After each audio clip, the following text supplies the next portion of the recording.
A very good evening and welcome to London for Gran Turismo World Series 1. It is time for the Nations Cup and let's introduce you to our 12 competitors who are here tonight. All the way from Australia, please give it up for Guy Barbara.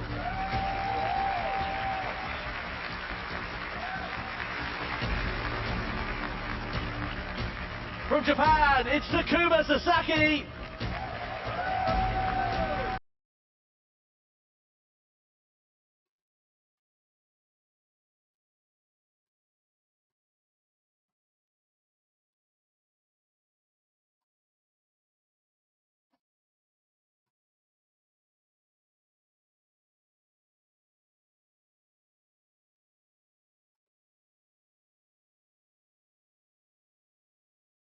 Sasaki.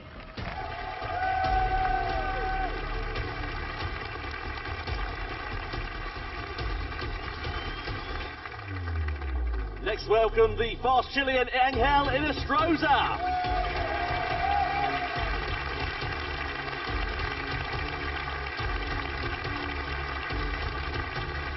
Please welcome the buoyant Brazilian Adriano Corazza. Alright, let's do this.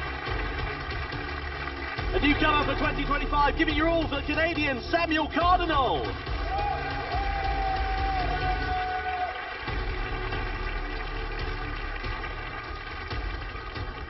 Fast and fearless from the Netherlands, it's Kai de Bruyne.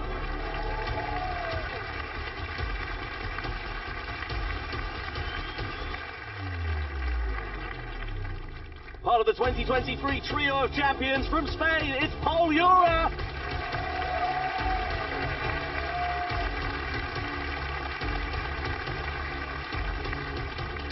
Also a former world champion from Italy, it's Valerio Gallo.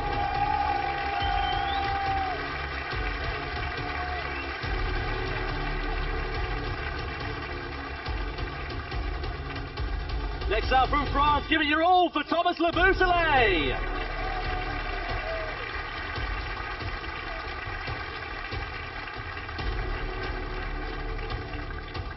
And his compatriot, Kylian Drummond.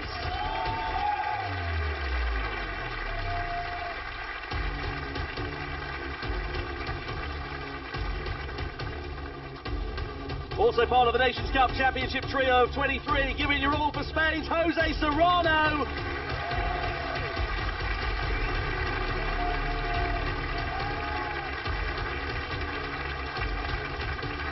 Last but not least, the champion not once but twice, and the most recent from Japan, it's Takuma Miyazono!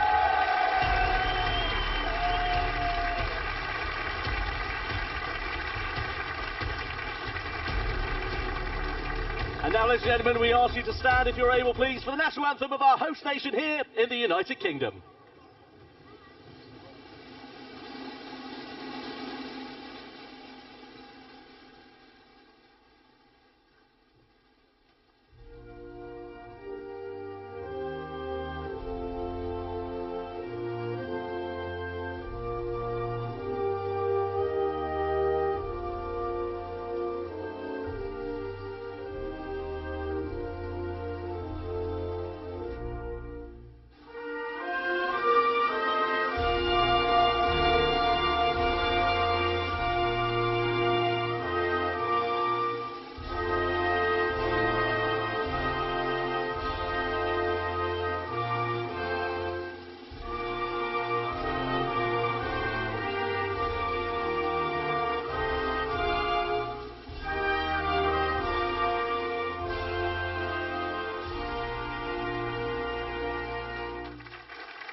The Nations Cup is a battle of national pride. Unlike the Manufacturers' Cup, it is all about international glory and independent glory for our drivers. Really looking forward to this one. 12 of the very best competitors in the world of Gran Turismo are here tonight. 9 of whom qualified in the online qualifiers to be here.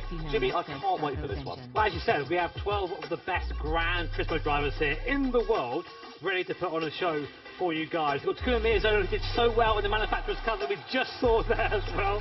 We have Jose Serrano, Kylian Drummond, All these guys incredibly quick, so looking forward to seeing how things pan out. Absolutely. Well, let's kick things off then, shall we, and talk to our most recent Nations Cup world champion. Takuma Miyazono is down on the floor with Jules.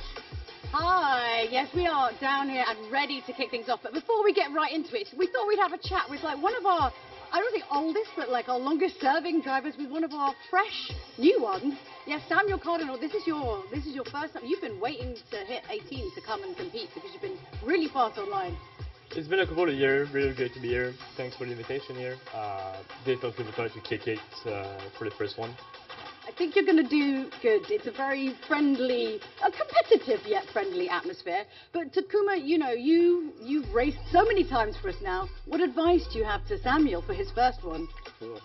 もうレースは百戦錬磨ですけど、宮園さんから新人のサミュエルさんに何かアドバイスがありますか？はい、やっぱちょっと家とそのモニターの見方とかが違うと思うんで、何ですかね、あとは遅延とかかな。まあその家との環境の違いっていうのを意識しながら、なるべく、意識してやるといいんじゃないかなと思うんですけど、早く練習したいです。はい。Yeah. So yeah, it's good to really take note of the differences in how the monitor appears as compared to home and at the venue like this. The latencies can be a little bit different. So that's something that you want to be able to compensate for. But I just want to start practicing as soon as we can. I know we have to do these interviews, otherwise no one knows who you are and they don't care about the driving. It's very important. But Samuel, I believe your dad is somewhere in the crowd. Steve, where are you? Yeah, he's just there. Oh, hi Steve. Everyone say hi, Steve. Is your dad proud that you made it here? Because I mean, this is tough to get into. This is not an easy competition at all. Is he proud of what you've accomplished so far? Hey, I thanks think for he's the follow. been proud. It's been a long way, so very glad he's there. Thank you for the invitation for him too. I'm glad he's glad. I think everyone is happy in my family. So thanks from them at home. They're watching, so thank you guys. Oh, it's going to be great. You're going to have a lot of fun. It's going to be some fierce competition, but you will have a great time, I promise you. And welcome to the family. Let's welcome him first time out. Okay, let's go over to the campaign and figure out how that's going to lay out. Don't forget that you can get involved with the World Series inside Gran Turismo 7 with the bonus campaign. Just click on the Winners Campaign banner on the GT7 World Map, and that's going to give you the chance to win 1 million credits by predicting who's going to win. Just think of all the stuff you could find with that. Don't forget you can enter a vote right up until the start of each Grand Final. Good luck! Watch the World Series broadcast through your GT7 game, and you'll unlock some special in-game rewards through the Viewers Campaign. Watch the Nations Cup live stream and you'll be gifted an Aston Martin Valkyrie with the winning country's livery. Tune in and claim your rewards.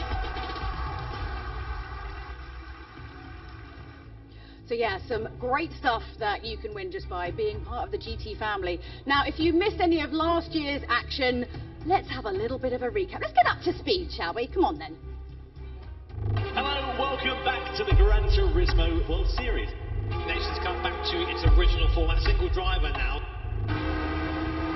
It's pretty much everyone for themselves.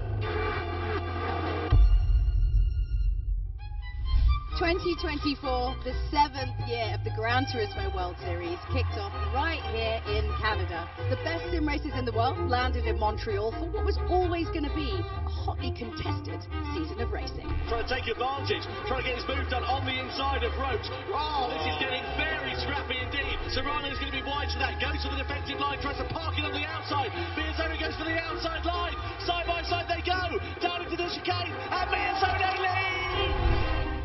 And then we came to the Czech Republic, where round 2 had a few more surprises up its sleeve. We have 8 cars right now squabbling for the lead. This ain't going to end well. This is fantastic, isn't it? Into the final corner. Here comes Fremont back through on the inside of Cote Lopez. Sliding his way through. And Santos Lopez gets spun. Gallo wins the Nations Cup Grand Final here in Prague. Round 3 in Tokyo did not disappoint, as the battle for the World Championship got more and more intense. Every single point was critical. Oh, bang! Straight into the back. Chilean Dreamer takes his first victory of the season in the Gran Turismo World Series. The Frenchman is on top in Tokyo.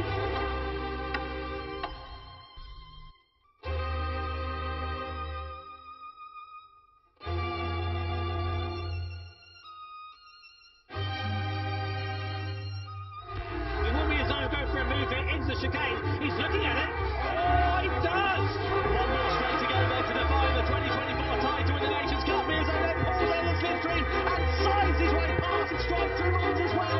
Takuma Mirza is the 2024 Nations Cup champion of the world.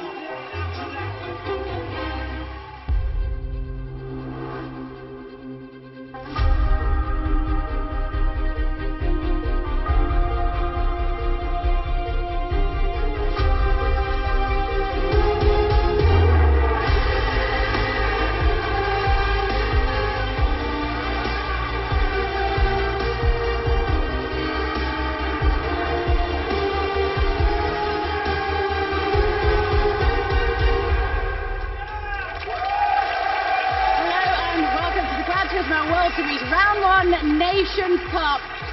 It's all about national pride, and I've got to say, I am feeling a little bit of that, but that's probably because we're here in my hometown. Now, as you can see for the Nations Cup recap, it was pretty spicy last year.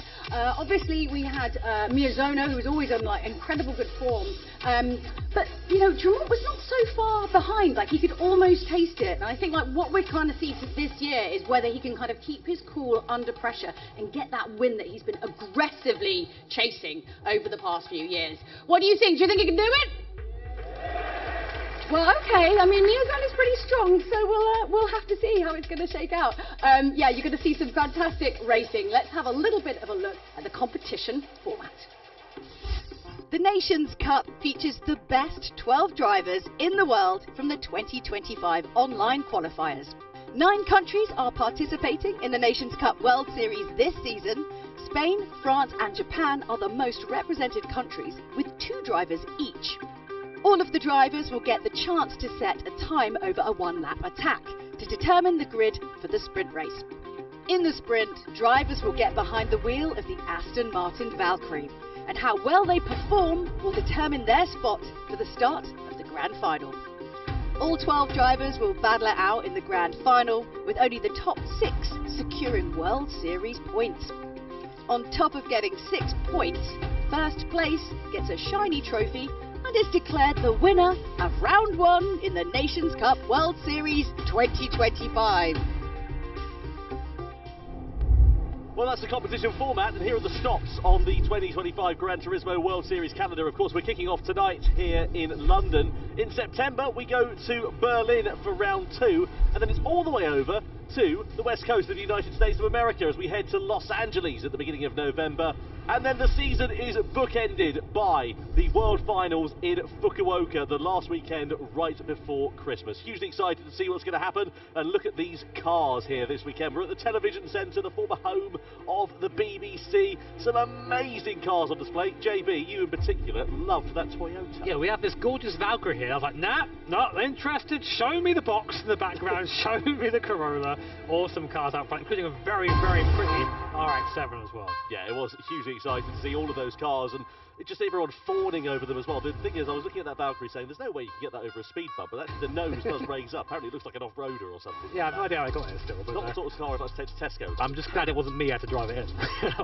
Absolutely. Well, anyway, let's have a look at the qualifying highlights from earlier on today. So, it was a one-lap time attack at the Grand Valley Highway Speedway circuit, and in the Redbull 2019 cars, it is no mean feat. So, one flying lap to set your best time. Initially, it was Alexander Stroza who had the advantage, the Chilean driver ahead of Guy Barbara and Takuma Sasaki, but then Androni Corazza came over and bettered them by a tenth of a second. Yeah, Corazza's always been good in these cars, but he didn't seem too happy with his time.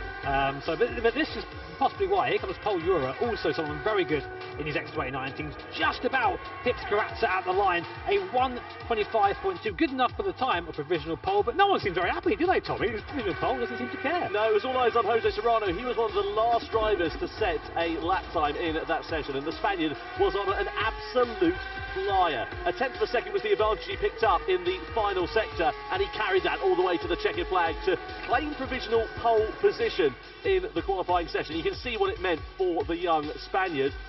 His compatriot there, Paul Euro, also giving him some kudos as well. We're ready to see, though, what the reigning world champion Takuma Miyazono would be able to do. Would he be able to depose him at the end of that session? Well, it was a bit of a scruffy lap in the end for Takuma Miyazono. He lost time in the middle part of the lap, and he carried that all the way to the checkered flag. You can see 7th was the best that the reigning world champion could do going into the sprint race. So, yeah, not ideal at all there for Takuma.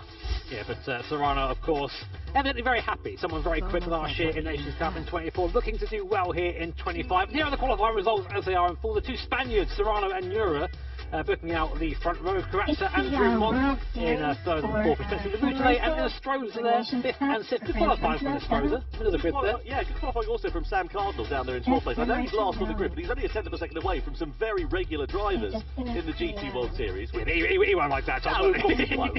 But still, you know, I don't think that that's a bad result at all for him there. Let's have a look though at the sprint race, because it is all changed. No X2019s and no Grand Valley Highway to worry about in the sprint race. We now change over to the Aston Martin Valkyrie. And we're at the 24 Hours of Le Mans circuit, the circuit of the South. 5 laps of this one, it's going to be a slipstream battle, surely. Yeah, pretty much, and there's no mandatory tyre change, so it's just a sprint race on this soft tyre.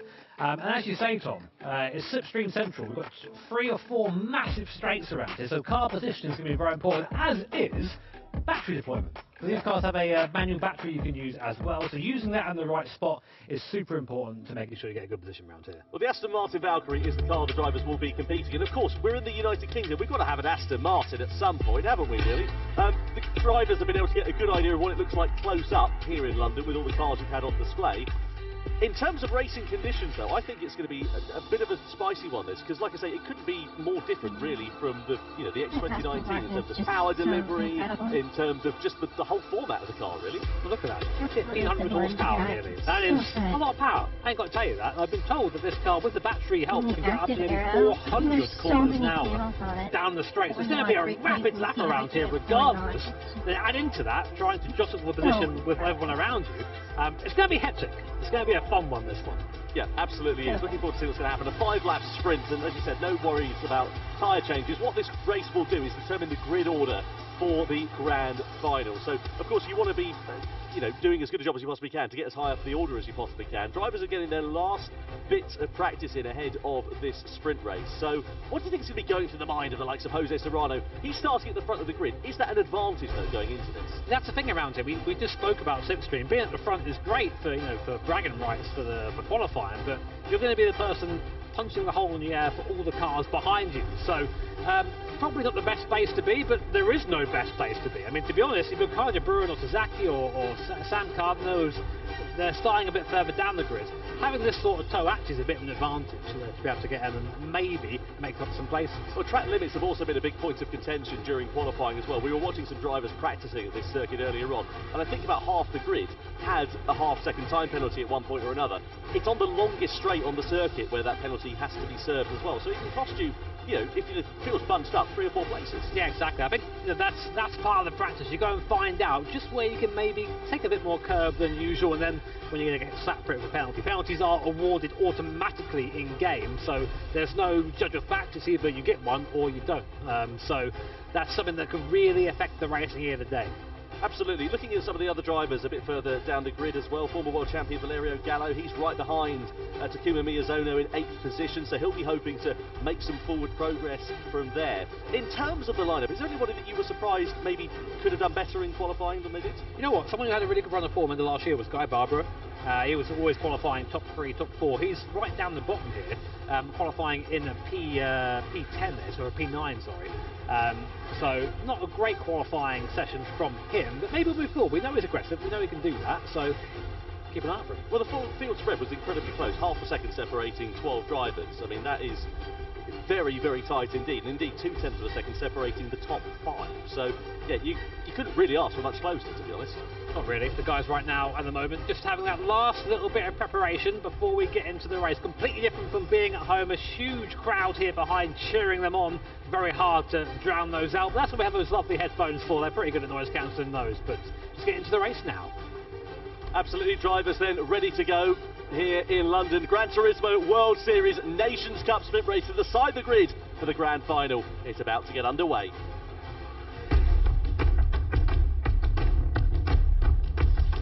Round B2 says top driver. Grid then is lined up. Jose Serrano starts this one on pole position. Paul Ura, his compatriot, alongside on the front row of the grid. Adriano Carrazza from Brazil heads row 2, and he has got Kylian Drumont, the Frenchman, on home soil at the Circuit de la Sarthe for company. Thomas Laboutele heads row 3 in the Aston Martin, of course, and then it is Angel Inestrosa, 6th position on the grid. Takuma Miyazono, P7, he's the reigning world champion with Valerio Gallo for company.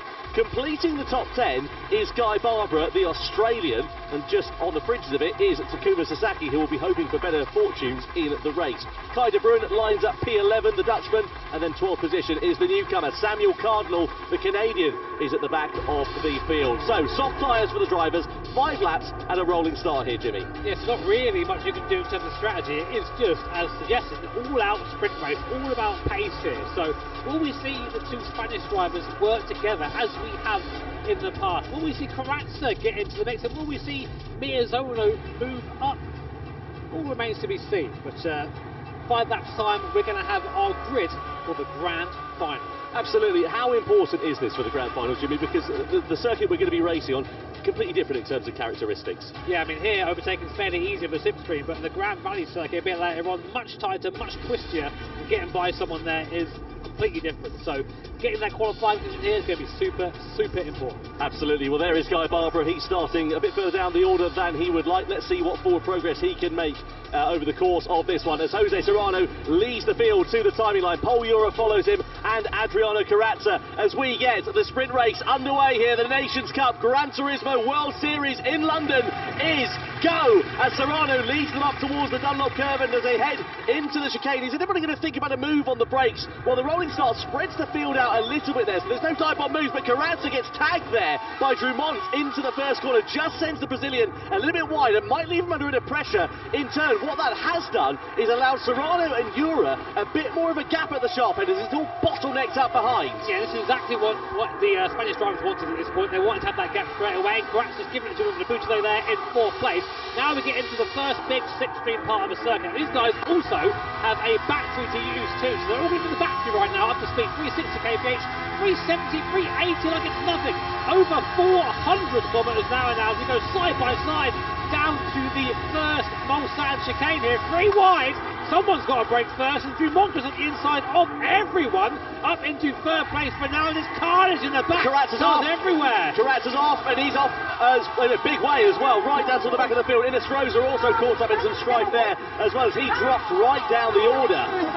So yeah, still going now as Drumont and Laboutele have found themselves already with a 2.5 second gap from the Spanish cars ahead. So really, this is a great start for Serrano and Ura, but a nightmare for the rest. They're already out of 16 ranges, and they keep fighting like this. All they're going to do is let them go further and further away. But running that one halfway down the straight, coming now down the part of the corner, the Mulsanne corner down the bottom here.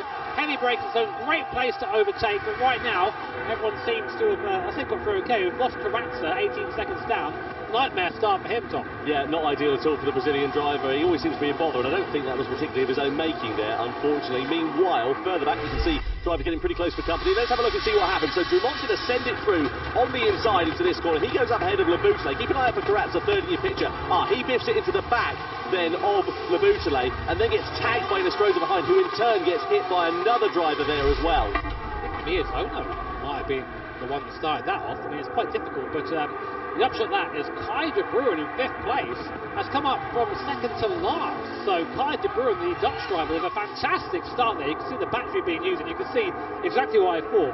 Both Spanish drivers have just tried to get away. They've drained that battery, and it's worked. The gap now up to 3.6 seconds from Paul Ura to Thomas Laboutele behind. But now, of course, they're going to be lacking that power for the next lap. So it might come back to bite them, but this is exactly what these guys want. Absolutely, the two Spaniards clearly working together at this point in the race. The problem is that they're involved in a bit of a stalemate, really. They're sort of driving this race with their shoelaces tied together, and eventually a civil war is going to unravel between the two, if it carries on as it is as we head in towards the latter stages, because of course they'll want to finish ahead of one another to get pole position ahead of the grand final. I mean, ultimately, it is Nations Cup, it's every man for themselves, but their compatriots who have spoken about this before the race, probably devised some kind of plan. Meanwhile, Boutelet leading Kylian Dumont, third and fourth. Behind them, Kai de Bruyne, great start from him. Sasaki as well, also up 4 places from his start. And the big losers on that one, Miyazono, Inestrosa and Karatsa. Disaster again for Miyazono, our reigning champion, down in 9th position currently. Yeah, Karatsa down in 12th position there as well, so they stand on the top of the Pops charts. We're going through them so quickly. Some drivers have made some big gains, some have lost out quite significantly. We ride on board though with Paul Ura, who will be trying to deploy what he's got left of that battery. We saw the 2 Spaniards using that and leaning on it quite heavily over the course of that last lap to try and build out that buffer whilst they all squabbled behind. So it's the 2 Spaniards, Serrano and Ura, that lead Boutelet and Dumont, and then they're all going to be lining astern and closing up against one another as they head down the Mulsanne straight. Indeed, third place has just changed hands there. Dumont now in front of Boutelet. Yeah, so these guys now in third and fourth need to really work together, and they're going to catch this little pair in front. A reminder, the finishing positions of this race sets a grid for the grand final. The grand final is being set on a circuit which is much twisted. It's interesting, the Boutelet there given a 1-second penalty.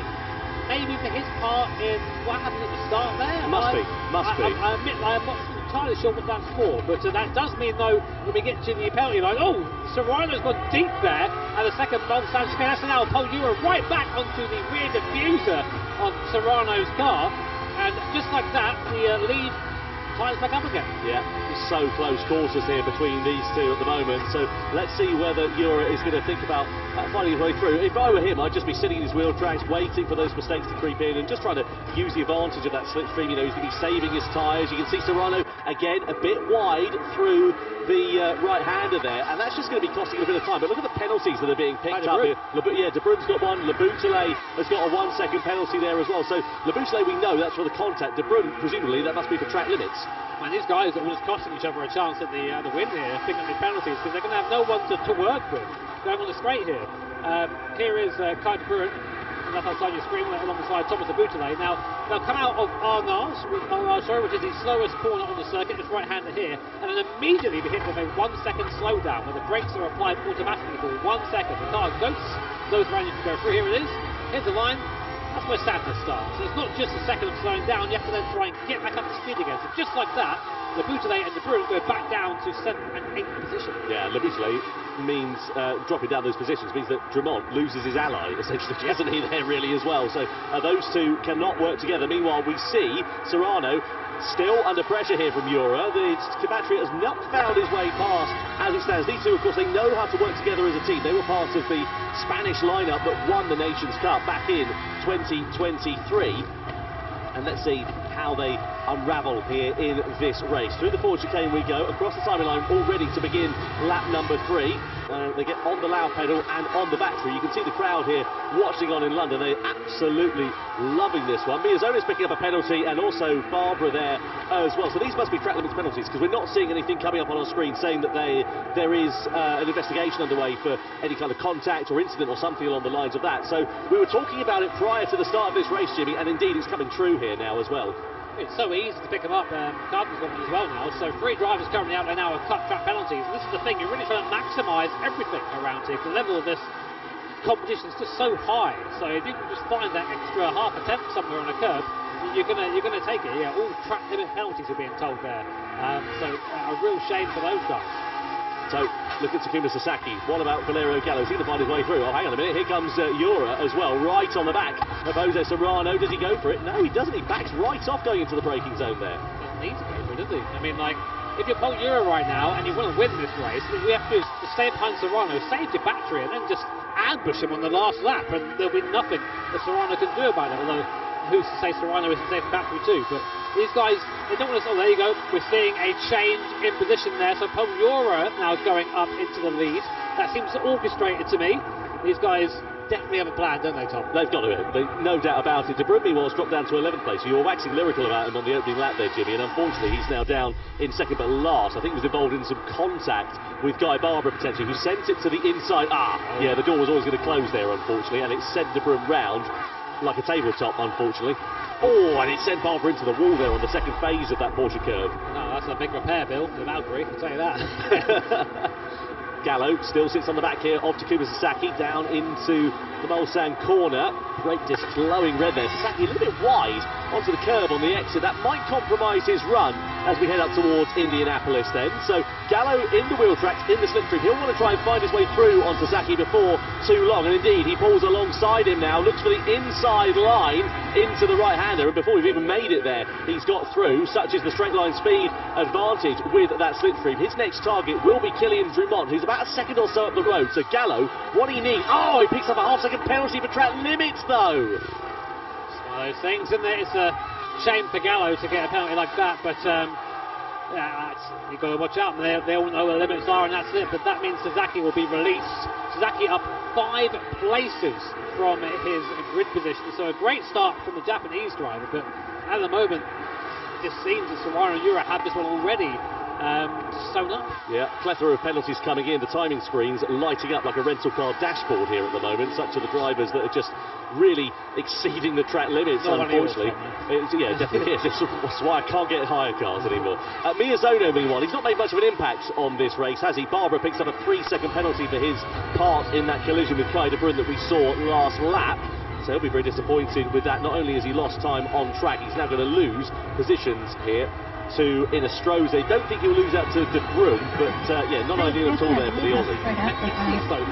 Really messy so far. I think that everyone just knew straight away it was going to be just a job to try and stop these Spanish drivers. All went in for that same bit of tarmac, and it's just been chaos from there. I mean, Kylian Drumont, his gap to the guys in front of him, he was very, very slightly quicker than first and second past that, but not enough really to do much about their lead as is. So for everyone else now, it's just about trying to get another position, because as a reminder, these finishing the positions here for this race sets the grid for the grand final where points can be won. So obviously it doesn't really matter so much if you get up to the lead from starting P7 in the grand final, but it's going to make your job a lot harder starting further down the grid. Ura and Serrano still exchanging places at the sharp end of this one. We're already on the penultimate lap here of this. It's pretty sensible up at the sharp end of this. Do you think it's just by its very nature, because it's been a sprint race, as to why this race has been, let's say, scrappier than we would normally see? I don't really know, honestly. I'd love to give you an answer. I think it's just Le Mans, isn't it? People think, well, okay, I can launch it over this scale. We've got a very high power downforce car here, so we take more risks, and these risks unfortunately go away. Gallo, that penalty deserved, of course, as well, as does Barbara and Cardinal. Serrano taking the lead once again back away from Paul Ura. I wonder if they are going to have a fight at the end, because ultimately they are against each other. You don't get a prize, a joint first place. There is one winner and one loser. Second place, I should say, really. But I say, if you're in first, you're last. Yeah, no points on offer in this race, just to remind you, as Jimmy said earlier on, it is all about the grid positions, and I wonder if there's going to be some dress rehearsals coming through in this penultimate lap, just to prepare us for what is to come at the sharp end of this one between Serrano and Ura. They've got to be careful and play it pretty safe, but you can see the advantage that Ura's got with that slipstream, drags alongside Serrano as they go side by side into Indianapolis, and that was decisive and clinical there from Ura. I guess they're just trying to work out where their strengths and weaknesses are at these various points on the circuit, so as to be in the right position to attack on this final lap.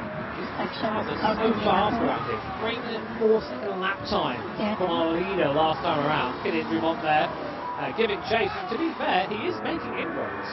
The gap now down to 3.3 seconds. It was nearly 4 seconds at the start of this lap, so he is starting to catch him. And as you can see, no battery left for Serrano or Ura. A little bit left there for Drumont, but Sasaki with half a battery. So he might be able to actually bridge that gap there to Drumont. Yeah, he might be able to close it up a bit. I don't know if he'll be able to challenge for that podium position, but interestingly, out of the two at the front, Serrano has got 9% less than Ura at this point. So I wonder if that will pay dividends to Ura on this final lap. Doesn't sound like a lot, but it could make all the difference between passing and not passing for that race lead. Yeah, I'm not aware of the specific amount of power the battery adds, but it's a significant push to pass. So if you have that in your arsenal, you are definitely going to do a little bit better than the guy who doesn't have it. So anyway, coming on to your last lap here in the sprint race, the Nations Cup. Serrano currently leading from Paul Ura, Spanish 1-2. Drumont in third place and Sasaki in fourth. And again, this is all to decide the group positions in the race coming up next, the grand final. Yeah, so down in towards this first sector we go. Coming on towards the Mulsanne straight. Now this is where it has been pretty hectic at the sharp end of this one. I would imagine that is set to continue. So Serrano is that leads, but I guarantee Paul Ura is going to be all over his rear wing and his gearbox as we come onto this back straight, and indeed will probably try and find his way through as well. So onto the back straight we go, and let's see how Ura is going to play this one and whether Serrano has got anything left to just halt the challenge of his fellow Spaniard as we come down here. At the moment, Serrano looks okay, but it's a fairly long run into that chicane. Don't think he'll do anything into the first one, but maybe Ura can line something up into the second one. And again, Serrano just seems to struggle on that mid-phase of the corner. It allows Ura to close up, but on the exit, Serrano gets a better run out of it, and Ura is left there with a bit more work to do. There you go then, so Paul Ura will get an easy overtake here on the way down to Mulsanne 2, up into the lead for now. Half a lap left. Is that the move? Or has Serrano got something waiting as a reply? We'll see. Through the second Mulsanne chicane, now a run down to the Mulsanne corner, one of the tightest corners on the circuit. You break from 400 kph down to a standstill. Meanwhile, the Boutelet and Miyazono, who's going back to the field after a poor start, looking to try and get a place. Yeah, Labutelet's just mugged Miyazono actually a couple of corners ago. Meanwhile, at the sharp end of this one, down to the Mulsanne corner, Serrano still holds on to the race lead, but the exit out of this one, the run in towards Indianapolis, is where we've seen moves being made. Is this going to be a pass from Ura on Serrano? So the slipstream for Ura, no slipstream for Jose Serrano. How much battery do they have left between the two of them as we come in towards this corner? And has Ura got anything left to try and find his way through?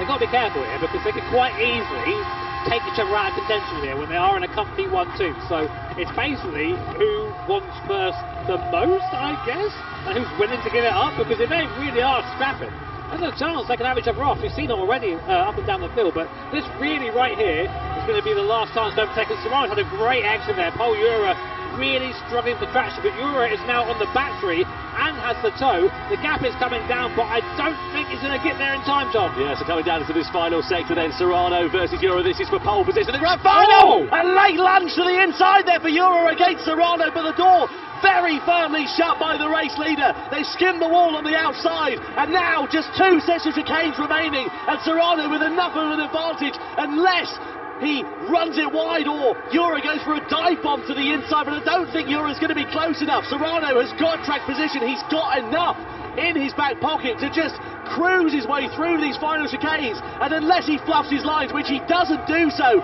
it's Serrano running onto the gravel on the exit of the final corner, but he does win the sprint race here in London. It's Serrano in front of Paul Ura, and Kylian Drumont in third place there on his home circuit at Le Mans as well. What a great end to that one. Paul Ura, I didn't mean to do that, mate. Sorry about that. I just sort of sent it in a bit. But there you go, the two Spaniards absolutely dominating the sprint race there. That's something we've said before in the past, seen it in the past. These guys were all part of the 2023 Nations Cup Spanish team who won the Nations Cup that year in the free driver format. So very, very quick drivers in their own right, and of course they're just showing off, basically.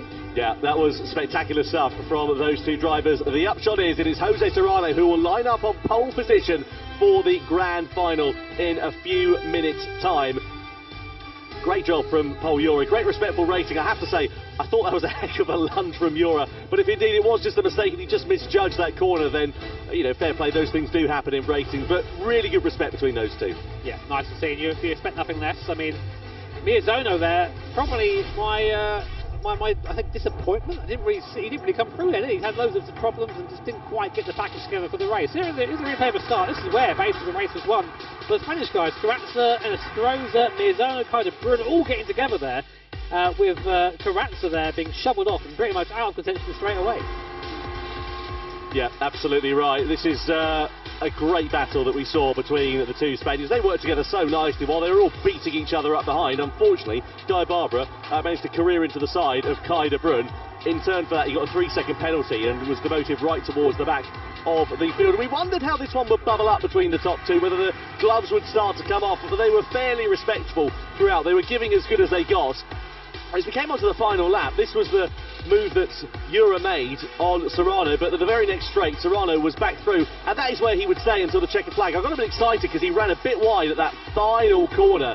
Eventually, though, he would go through to be crowned as the winner. Let's go down and catch up with our winner. Jose Serrano is with Jules. Wow, yes, so I'm here with this is 1 and 2. Jose Serrano and Polyphony. What were you messing about with at the end for? I mean, for goodness sake, is it really, we got us very worried. Was fantastic race. Amazing. We worked with Paul, with the slipstream and with the battery. So yeah, so happy with the battery as well. I mean, it was good, but it was a bit risky at the end. And you, what were you playing at? Nothing. I braked too late, so it wasn't on purpose. I was just trying to. I braked as always. He braked very early. I was scared, but in the end, nothing happened. So. We just thought you were being like a bit ballsy. We're like, that was a bit just right towards the end. You could really mess things up. But I mean, okay, you're right at the front. But obviously going into this, who are you, aside from each other, kind of who's going to be your biggest competition, you think, for the grand final? Killian for sure. Yeah? He's gunning for everyone. He's so fast. Oh, yes. Yeah? How about you, Paul? Yeah, I think so. But not only him, there are many others. So, no, I'm talking seriously, like, there are many others. Well, look, you did great. You're starting, obviously, from the best positions you can. Good luck in the grand final. Let's give them a round of applause. Didn't they do really well? Let's chuck it back up to Tom and Jimmy. Nice one. Cheers there, Jules. So, sprint race results then. Jose Serrano, Pol Ura are your top two. Dominant display from the Super Spaniards here tonight. Killian Drummond, though, third on the grid. We'll be pretty happy with that. Sasaki managed to elevate himself up from, 10th on the grid, up to 4th position at the checkered flag. Gallo moving his way up.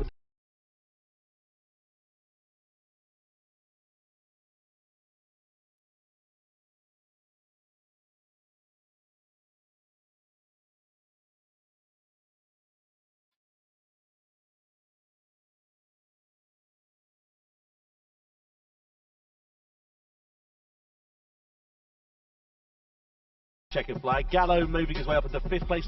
Labusele, he'll be disappointed given where he was running at the start of that one after the problems that he ran into. There'll be a few other drivers that have got a bit of work to do going into this grand final as well. Yeah, really interesting hearing both Serrano and Pol Ura being like, Killian, he'll come get us. Yeah. they both have big respect for Drummond and the pace he has. I have to say again, Miyazono really putting in a performance that we don't often see from him. P7 is not really where we're used to seeing him. No, absolutely not. Let's see what's going to happen then as we head into the grand final. But before that, Fanatec have got something new coming along the way. Have a look at this. Feast your eyes on this. The latest CSL Elite Porsche Vision GT wheel from Fanatec. Fanatec have made this based off of the wheel from the Porsche Vision Gran Turismo concept car that you can drive in GT7. As you can imagine, it is an engineering marvel. It has a cast aluminium core built for serious force feedback, plus custom magnetic shifters that keep that stunning cutout spoke design. Jose Serrano, who drives for Porsche in the Manufacturers' Cup, tried it earlier and was pretty impressed. Well, hugely excited for that. Anyway, don't forget, the Gran Turismo World Series, we're not just here in London, we're going to Berlin, we're going to LA, we're going to Fukuoka. I cannot wait for this. It is going to be hugely exciting. Jimmy, what's the stop on the calendar that's a highlight for you? I don't know really. I mean, this one, because there's 2 hours from my house. That's quite nice. I mean, obviously great to travel the world, but jet lag, she kicks hard, especially for LA, especially for Fukuoka. But very much looking forward to all these rounds and to be finishing again in Japan. I think it's the right place for these series to finish. Right before Christmas as well, we'll go and get a bucket of fried chicken afterwards. Why not? It's the tradition over there, isn't it? Yeah, looking forward to see what's going to happen then here for the Nations Cup Grand Final. That'll be along the way in a few moments' time. So now we know the grid, Jimmy. Does that give us any indication as to what we can expect for that race, though? I don't know. I mean, like, the Grand Palais circuit, it's a tricky track to pass. I mean, there are a couple of big stops here, but if you're further down the grid, I keep mentioning Miyazono because he's my sort of outlier here, but if you're him, you're going to have a really tough time carrying through that field. But of course, a bit different this race. Strategy's going to come into play as well, so it's not all over for those who didn't qualify in the top 3 or 4. Well, I was just about to say, for the likes of Adriano Carazza, I mean, if he fell into a barrel of shoes, he'd have come out wearing socks after that one. He just seemed to have absolutely no luck at all. Let's have a look at the grand final race details, though. So we're back in the Red Bull X 2019. We're at the Grand Valley Highway 1 reverse circuit, so the same conditions that we did the earlier qualifying highlights that we saw in. Racing hard, medium and soft tyres. They must use at least 2 tyre compounds in this race. Of course, the grid is determined by the sprint, and it's a 30-lapper as well. And, I mean, look at that track map. You can see how many fast and medium-speed corners are. The tyres are going to get absolutely hammered around here. Yeah, and it kind of has a lot of characteristics of the street circuit, this. There isn't really any runoff, just a barrier to greet you. And when you're driving this, our Red Bull X 2019, using all that space on the corner exit is super important, very easy to get it wrong. So 650 kg, over 800 brake horsepower, quite comparable to a top Formula Series you guys might have heard of. But very, very fast car, lots of aero as well, which when you're leading is great. When you're in a pack of 10 of them, not so good. No, we know these cars are particularly heavy on fuel as well, so keep an eye out for drivers having to refuel over the course of that, on who is going to be able to conserve it better.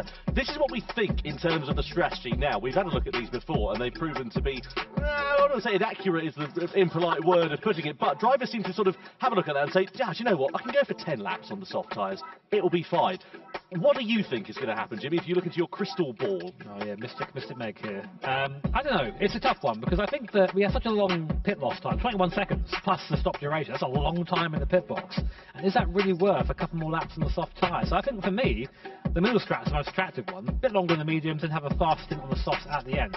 I think, as always in these competitions, hard tyre here is lava. It's just so much slower than the rest of the tyres around here. So much so that even here, where it's most durable, in that strategy at the bottom, you still have it less than the medium. Work that one out. But the converse of that, you're doing one fewer stop, you lose, what, you lose 25 fewer seconds if you can hold that time. It's all going to work out one way or another, isn't it? Will anybody go for the hard side strategy? Don't forget about the winner campaign as well. In terms of what the vote looks like going into this race, well, despite not a particularly brilliant semi-final, not semi-final, I should say sprint race a few moments ago for Takuma Miyazono, he's still got the lion's share of the votes. Not by a little bit either. 65%. Paul Euro second and Drummond in third there. So, I mean, do you reckon he feels that? Do you reckon he knows he has that sort of level of support behind it? It must be some pressure for Takuma Miyazono, who's recently been expanding his racing to the real world too. I've actually shared a circuit with him at the Nürburgring. Guy is very fast indeed. So Paul Euro there, also very quick, and Kylian Drummond, again, someone else we know is capable of winning races in these X2019 cars. The field's just so strong this year, Tom. Yeah, there's a real depth of competition, and keep an eye out for some of the outliers right towards the back. Adriano Carrazza's got to make his way through. Guy Barbara has got to make some progress in this race. Sam Cardinal, we didn't see the best from him in that wise as well. So, yeah, it's all going to be exciting to see what happens. But before we get this race underway, let's go down on the floor and catch up with Jules. Well, yes, it is now time for the Nations Cup Grand Final London. Are you ready? Come on, you can do better than that. Are you ready? Okay, you better be ready at home because it starts now.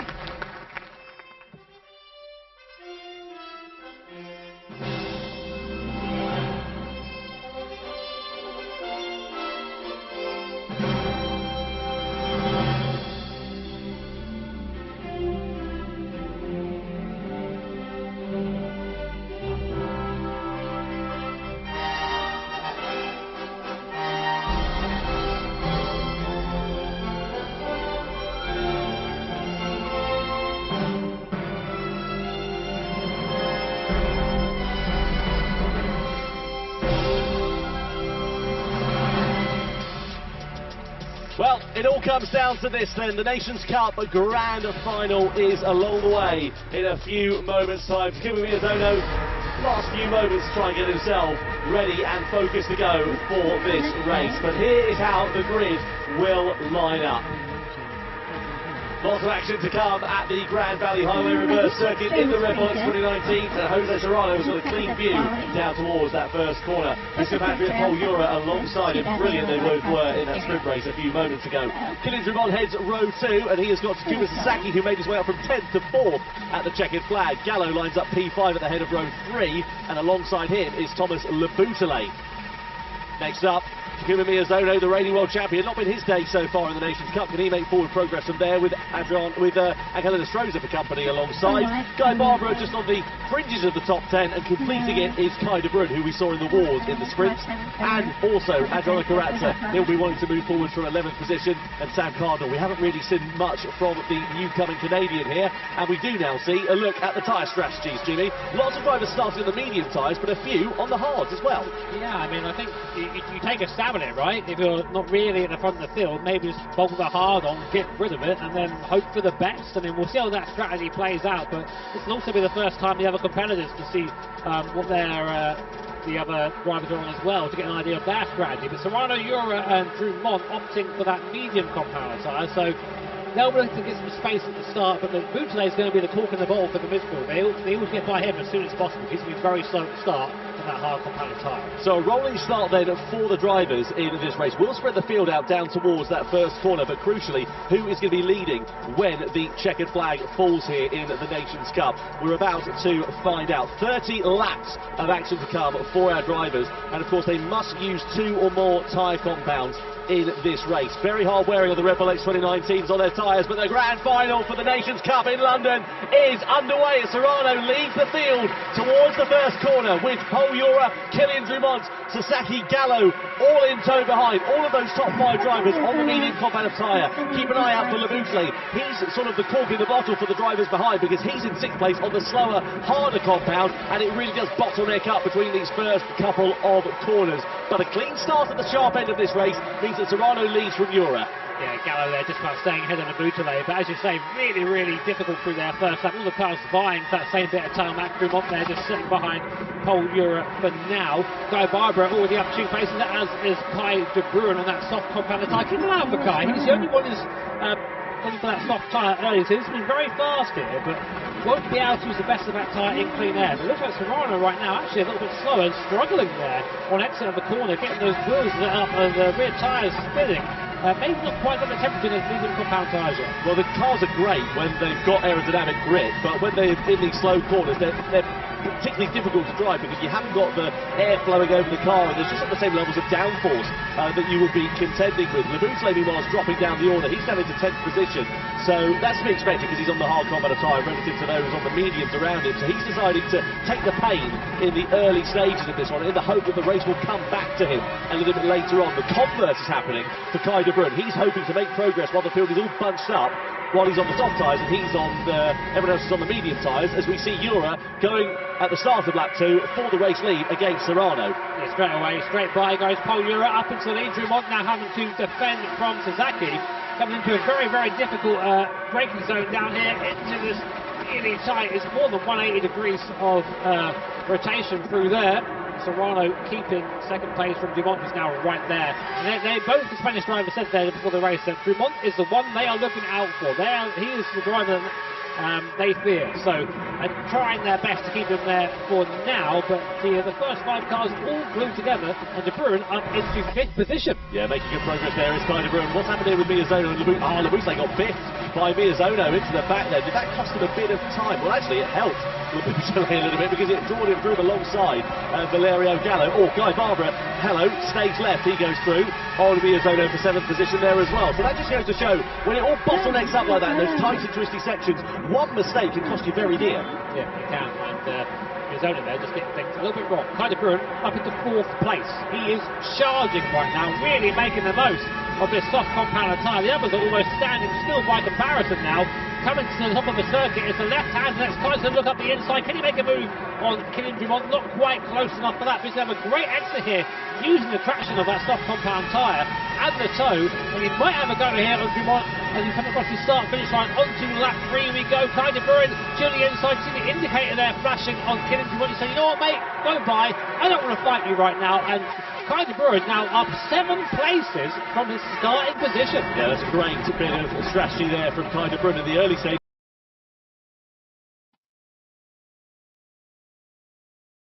It's kind of walking.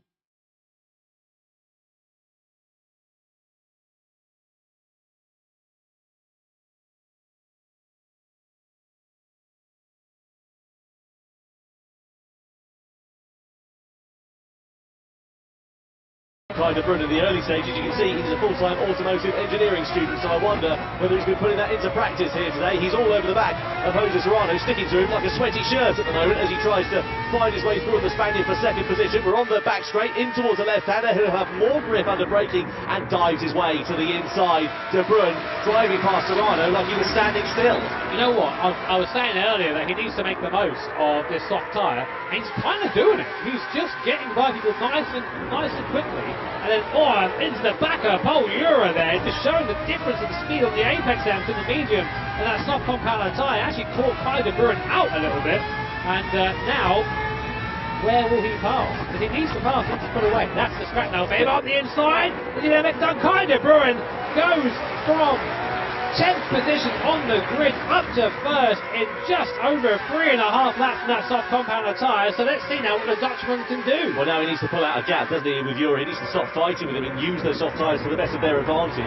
Because, of course, they're all well and good while they're in the great operating window that Clyde de Bruyne is in, but they do wear out very, very quickly. And the last thing you want is a set of tyres that's like chewing gum, because you won't be able to get any traction, any grip at all.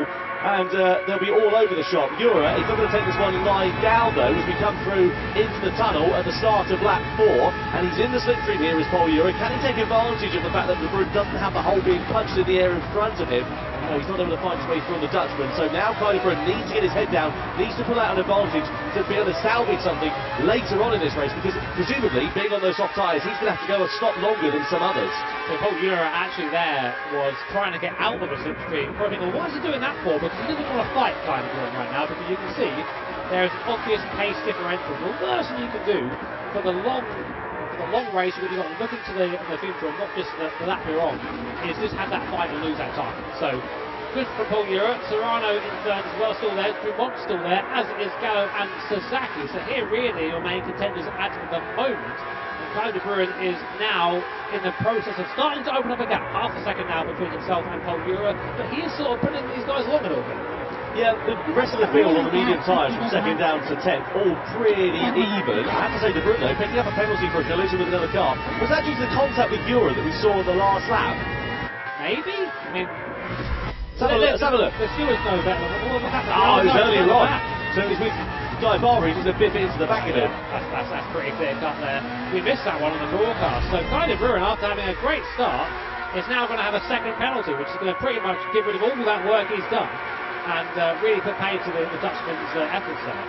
What a shame. What a shame. Yeah, absolute tragedy there for Clyde de Bruyne, because he was driving so well. Duranta picks up a 2-second penalty for a collision as well. He has been in the wars here tonight, unfortunately, as we look at Valerio Gallo with a train of cars in front of him. Kylian Dumont directly ahead, and then the two Spaniards of Serrano and Ura just up the road. This is going to go from a battle for second position up to a battle for the race lead effectively in a moment, because Clyde de Bruyne is going to go through, or is Gallo going to get caught out? He does just get stuck behind Clyde de Bruyne after the Dutchman has served his penalties.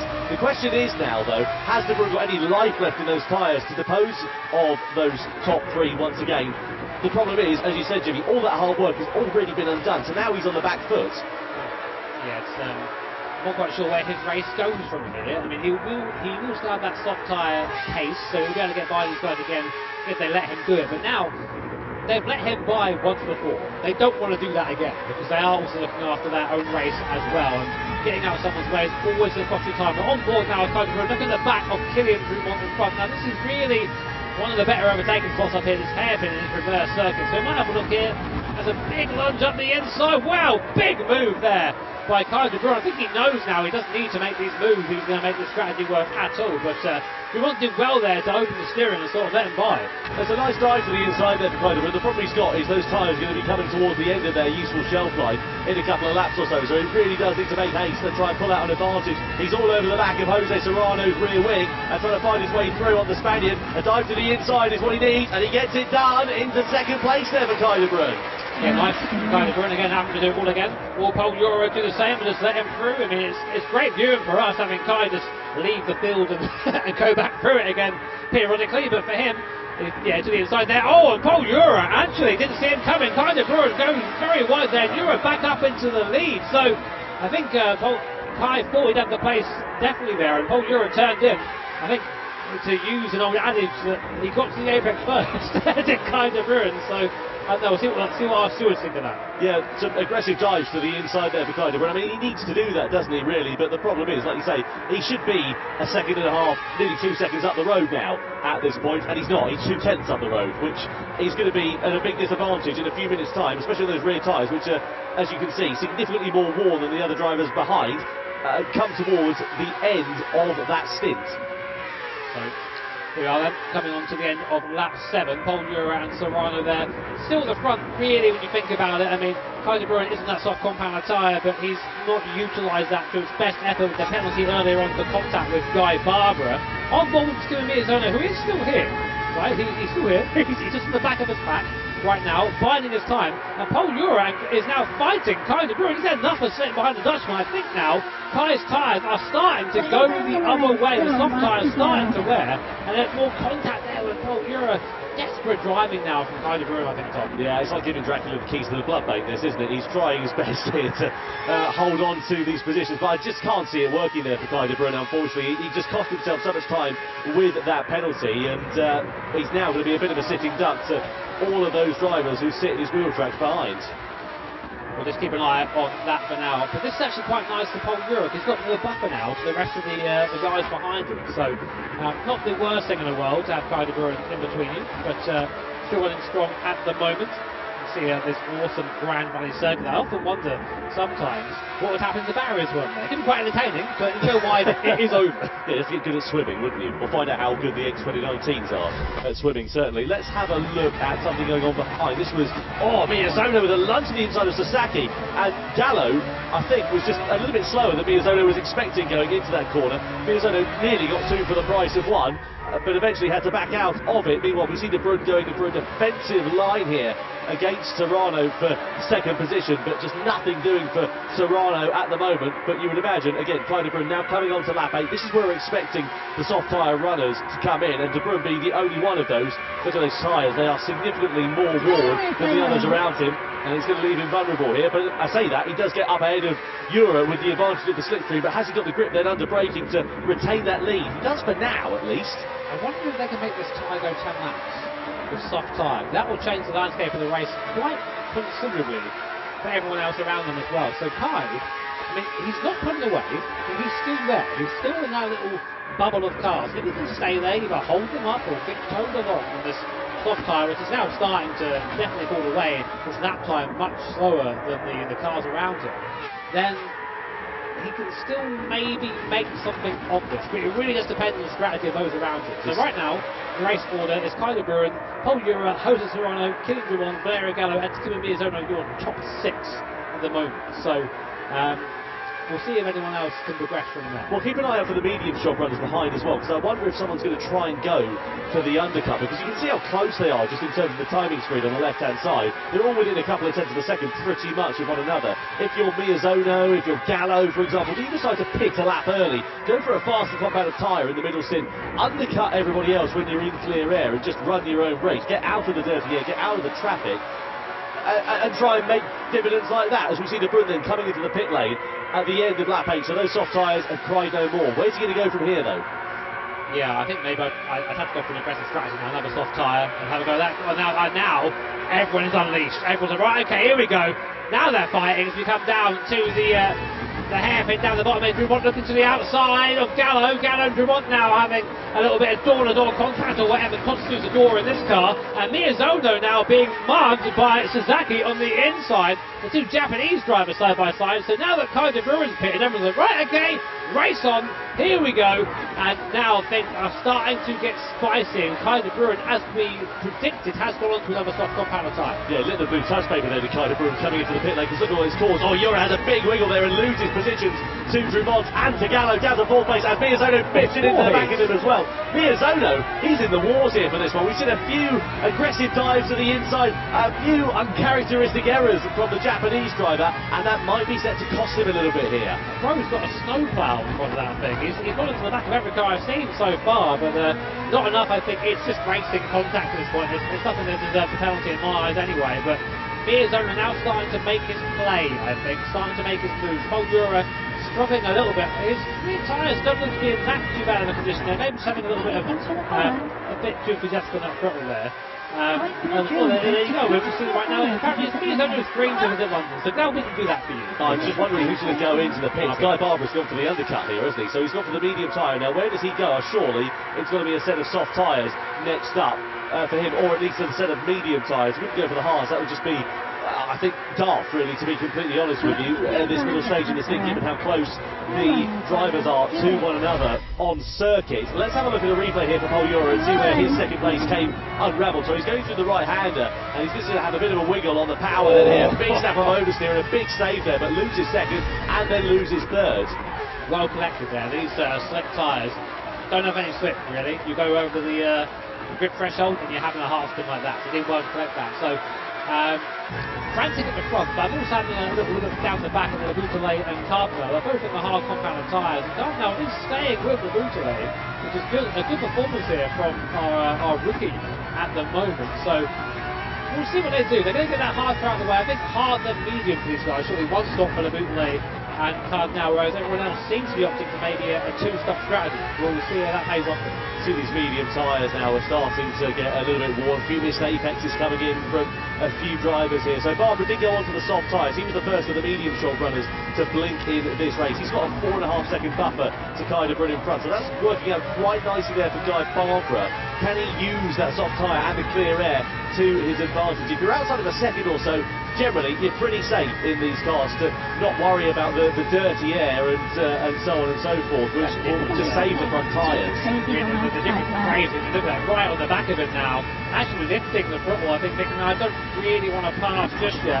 You have to really tip him over in these cars, because if you don't, you end up either spearing into the guy in front of you, or just having this big understeer or oversteer moment. And we've seen how sensitive the tyres are on this thing, so it has to be measured, it has to be calculated. And will Gallo go for a move this time at the end of the bridge? No, he doesn't. They're staying there for now, happy in third place. Yeah, Valerio Gallo, former Nations Cup world champion, knows a thing or two about how it is to win one of these races.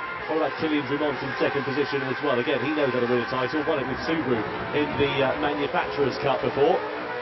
And a good opportunity for him to take some honours, take some points crucially, into the next round of the GT World Series here. Something you guys might not expect is Gallo actually races from the Chase Cup. There we go. And is one of the best GT drivers in the world. So I always think that's so interesting, because I can't do that. It's so difficult. He loves it. You see it often in rallying, because drivers tend to get a better feel for the car when they're racing with a chase cam. But yeah, an interesting strategy in these single-seater machines there especially. So it's all pretty calm at the front end of this one. Serrano's been able to build out a 9/10 of a second buffer over Kylian Drumont, which could prove to be quite beneficial there for him, whilst they've been squabbling behind. They're just trying to work together then here, aren't they? They're just trying to close the deficit down. Now Drumont goes to the inside, Gallo goes to the inside of Drumont rather, down into the first corner at the start of lap 12, and the Italian goes through and into second position here. So there is Gallo up into P2 now, nice. Now he's going to try and lock onto the back of Jose Serrano. Serrano there punching the hole in the air for everybody else, and he's just being followed by this train at the moment. So Drumont doesn't seem too unhappy by that. I'm just curious as to how the strategies are going to play out here, because right now we have 8 cars who are all on identical strategies and then 4 who aren't. So we'll see which one is the best. So Brun's been able to close the gap down to Cardinal by about 3 or 4 seconds or so. He's been running his clear out, which is nice for Kai de Brun. The question is, did that penalty that he suffered from after that contact that we saw with Guy Barbara cost him too dear to challenge for the race victory? Is it now too aggressive of a strategy to work? Because the problem with these aggressive strategies where you start on the soft tyres, they work as long as your race is pretty much perfect to the second. If you have problems like he's had, it makes it that little bit harder, and it goes from being a battle for victory to a battle for the podium, maybe even the top 5. So the way to think about it here really is that is the gap. Kai needs to bring back about 15 seconds to the car in front, because he has to stop again, and everyone else has to stop again as well. So it has to be a really good stint this one for Kai de Brun.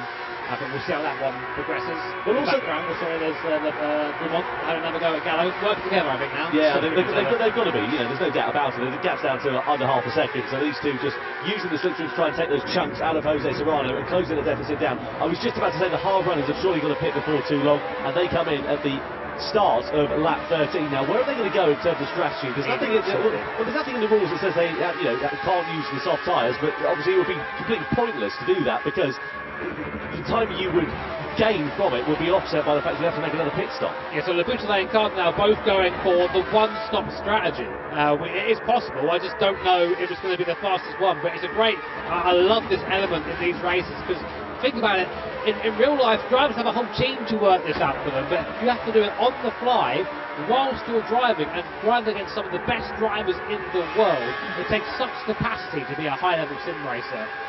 In my head anyway, it's harder to do this and be fast at this than it is to be a driver in real life. So who's in the pound seats then in terms of tyres? Well, Miyazono's got a little bit more relative to Gallo and Drumont in front, but not much, to be honest. It's pretty even Stevens between them. Let's have a look at Sasaki versus Miyazono. So this was Miyazono's move, actually, in fact, for fourth place against Pol Jura. So Jura, we saw him make a mistake a couple of laps ago, dropped down to fourth position. Now he's just on the fringes of the top 5. So the race coming unravelled a little bit for the young Spaniard here. Yeah, I mean, he's still in the fight. I mean, you can still see first place and where he is, but he's definitely not enjoyed these warm medium tyres. He's struggled a little bit, especially in traction zones. We've seen that a few times now, but we just can't quite get the car in the corner in the same way the others can. It's maybe a bit of a heavy right foot there from Pol Jura, but this is how close it is. You can see Jose Serrano, our leader, from this onboard of Pol Jura, who's in 5th position. And just like always in these Grand World Series 1 events, it's covered by no more than a couple of seconds. These guys are all so fast. Seeing the logo on the side of the Spanish car, it looks like the old Super Aguri logo, that motif that they've got on the... maybe it is. Maybe they're back. That's what the streets will remember. Anyway, looking at Valerio Gallo here in 3rd position, you can see a couple of tenths of a second over himself and Takuma Miyazono, but still very even Stevens at the sharp end of this one. Now, who is going to be the driver that will blink first? We're coming in towards pit stop territory. We've seen a few medium shot runners lurking a bit squirrely over the last couple of laps. The times are in the 1 minute 28s. Compare that to the soft shot runners who are in the 1 minute 26s, the medium shot runners who are now in the 1:30s on their outlap as well. So you would imagine it is not going to be too long before we see these pit stops coming in. And will we see a divergence in strategies? Those that are stuck behind, maybe going for the undercut, going for an earlier pit stop to try and gain track position, come out in a bit of clear air. Obviously the converse of that is they have to go a lap longer, maybe a couple of laps longer, compared to those who pit later. Well, I did say that our only one-stoppers so far are the Bouteille and Cardinal, but they are now getting to the point as Drumont, for the first time this race, takes the lead away from Jose Serrano, and Gallo's going through too. So both Drumont and Gallo deciding right now is the time to pounce. We need to get on with it. We need to get by Serrano and try and pull a gap. But I think now, Tom, all these guys are on a one-stop. They're going to come in on lap 17. And that medium compounder tyre is at its limit, bolt on some hard tyres and just wobble to the end. I suppose that's the advantage as well. You've got so many other drivers that are all doing the same strategy around you that you can kind of do the same thing. So if you just like, oh, well, I'll leave that for a lap longer. Oh, they've done the same. I'll do it for another lap and then another lap and so on. So if you can do that one-stop strategy, perfect. But you've got to use 2 tyre compounds in this race. You can't go onto the mediums and then onto the mediums again. You've got to change tyre compounds. The question is, how long can you eat those medium tyres out? Can you get it so you can run a set of softs to the end of this one? Let's have another look at the change of race lead then. So Drumont with a slipstream on the inside, and Gallo said, oh, thanks very much. There's a gap there as well. I'll go through and into second. Yeah, nicely well played there. That's how you do it. Like a high-speed chess in the Grand Turismo World Series events. But Serrano hanging on. Interestingly, we looked at the tyres just a second ago. Serrano's tyres, that's in the best shape of anyone. He's led this race for the majority so far. So not only is he fast, Serrano, but he's good at looking at those tyres too. Good, very good traits there for a driver here in these events. So, on to lap 16 now. We think end of lap 17, all these guys are going to box for some hard compounder tyres. That's what I think is going to happen, but I've been wrong before. Yeah, hard tyres to the end of this one. When you've got soft shot runners behind and medium shot runners who are on a one-stopper as well, it's going to be interesting. The soft shot runners now coming into Broom Pits at the end of lap 15. So he's gone for the soft compounder tyre. What did he start? He was on the soft tyre. He went soft, so now surely he's going to go medium, isn't he, for the end of this race? Got to. Yeah, has to. If he goes in the hard tyre, he's got no chance. So it will be the medium tyre, I think, for Kai de Bruin. There it is, onto the medium. So, I don't know. He'll have the pace advantage over the hard runners to the end of the race, but it's going to be it's got to be a big push now from Kai de Bruin to get anywhere near these guys. He's a long way back, long way back, and the Bouteille and Cardinal, they're on the same strategy as him basically, and you can see about a second ahead, but that's not so bad. I mean, that shows you how much slower that hard tyre is. But Kai de Bruin has done an extra stop over the Bouteille and Cardinal, only 2 seconds behind. Yeah, it's not worked out too badly there for Kai de Bruin. Of course, he's now going to make up that position on circuit, which is a bit of a problem, because had he not had that penalty, I mean, what's the gap, 2.2 seconds, he would have come out effectively in front, barring, you know, any other instance that he may have come a cropper with. So it's cost him track position. It now means he's got to do the hard work on the circuit, but if he can depose of Cardinal pretty quickly, it might bring him back into contention. But of course, as you can see, the top 8 runners are going to be coming in for a set of hard tyres before too long, and that could leave them vulnerable to those that are on the medium tyres in the closing stages of this race, if indeed they've got any life left in them. That's a crucial point. They could all well be on a quicker combat of tyre, but if they've taken all the good bits out of them, they'll have nothing left at the end.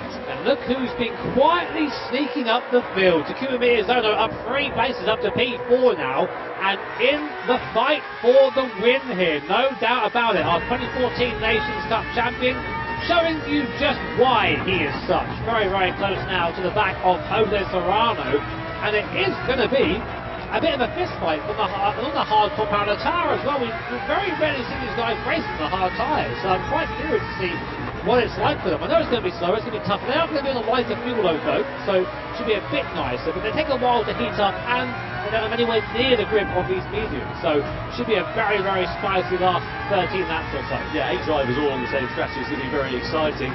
Well, Takuma Miyazono showing why meditating to that pop song is a good idea before the start of this race. I want to say it's been a calm one from him, but the first lap were a bit scrappy, even by Takuma Miyazono standards, so he's calmed down a little bit. You can see there, philosophy by Alessandros. Well, whatever philosophy he's going by, it seems to be working quite nicely at the moment. Just sitting there in 4th position, biding his time, waiting for the right opportunity. Does anybody dive into the pit lane? Miyazono does.